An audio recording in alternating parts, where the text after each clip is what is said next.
Le sage et l'insensé. Ce passage explique simplement pourquoi la bonté du sage profite aussi à ceux qui l'entourent, tandis que la méchanceté du méchant ne nuit qu'à lui-même. La vertu des gens bons inspire et encourage les autres à faire le bien, tandis que le vice des mauvais ne diminue pas les vertus des autres et peut même leur donner de nouvelles occasions de s'améliorer. On peut être surpris par cette phrase. « Mon fils, si tu es sage, tu le seras pour toi et pour tes proches. Mais si tu deviens méchant, toi seul en porteras la peine. » Comment comprendre cela? La vie d'une personne vertueuse nous rend joyeux, et la vie d'une personne corrompue peut nous attrister.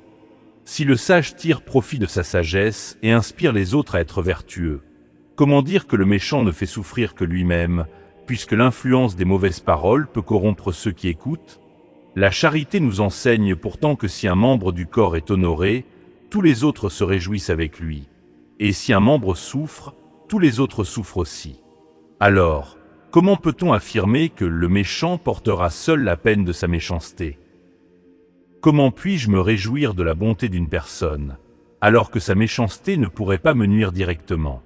N'est-ce pas être sage que de faire partie d'un corps en bonne santé, dont les autres membres se réjouissent ensemble? Si tous souffrent quand un membre est malade, comment le méchant pourrait-il porter seul la peine de sa méchanceté? L'esprit ne peut être en paix tant que cette question n'est pas résolue. Elle le sera avec l'aide du Seigneur, si nous croyons fermement et considérons comme une vérité absolue que personne ne devient bon grâce à la bonté des autres, ni mauvais à cause de la méchanceté des autres.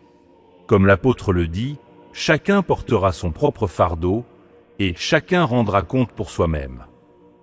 Il ajoute que chacun examine ses propres actions, et alors il trouvera sa gloire en lui-même, et non dans les autres. Le prophète Ézéchiel exprime la même idée. L'âme du Père m'appartient, l'âme du Fils m'appartient également. Celui qui pêche mourra pour son propre péché. En résumé, les enfants mauvais ne sont pas rachetés par les bonnes actions de leurs parents, et les enfants vertueux ne souffrent pas des fautes de leurs parents.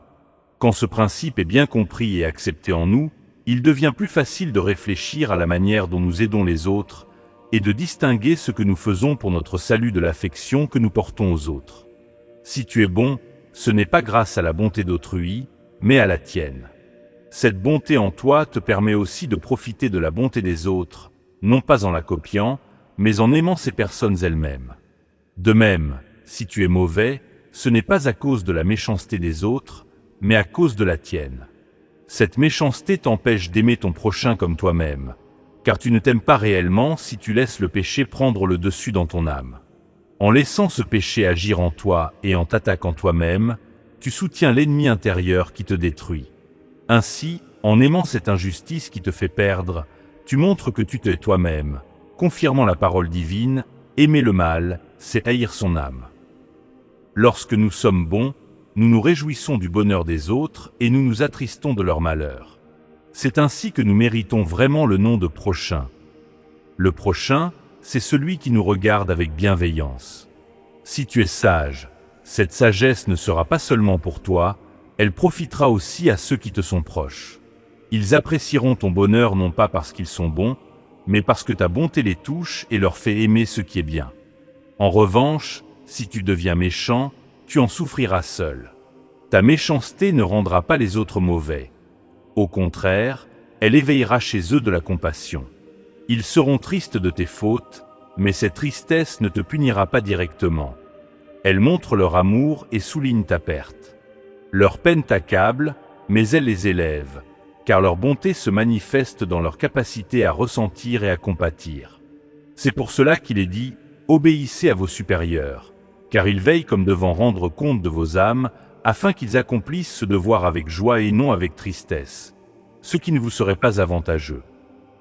En effet, Il n'est pas utile pour toi de provoquer la tristesse chez les autres, mais il est bon pour eux de s'inquiéter de tes erreurs. Ainsi, considère les gens bons comme tes proches, et sois bon non pas seulement à cause de leur bonté, mais par la tienne propre. Reconnais que cette bonté ne t'appartient pas en propre, mais qu'elle t'a été donnée par Dieu. Que as-tu en effet que tu n'aies reçu? De cette façon, si tu es sage, tu le seras pour toi et pour tes proches, qui bénéficient de ta vertu. Et si tu deviens méchant, tu en souffriras seul, car les autres profitent aussi de leur capacité à se réjouir de ton bien et à s'attrister de ton mal. Merci d'avoir pris ce temps d'écoute. Je vous invite à présent à découvrir le site L'Héritage de nos Pères, lien sous la vidéo. Vous y trouverez les enseignements en audio, téléchargeables. Le site s'enrichira progressivement, car il est encore à ses débuts, alors n'hésitez pas à liker et à vous abonner. Une rubrique concernant les livres, Collection Paroles pour aujourd'hui, est également disponible, rédigée dans un français clair et actuel. Les acquérir vous permettra d'enrichir votre bibliothèque tout en soutenant cette œuvre et la poursuite de ce travail. Que le Seigneur vous bénisse abondamment.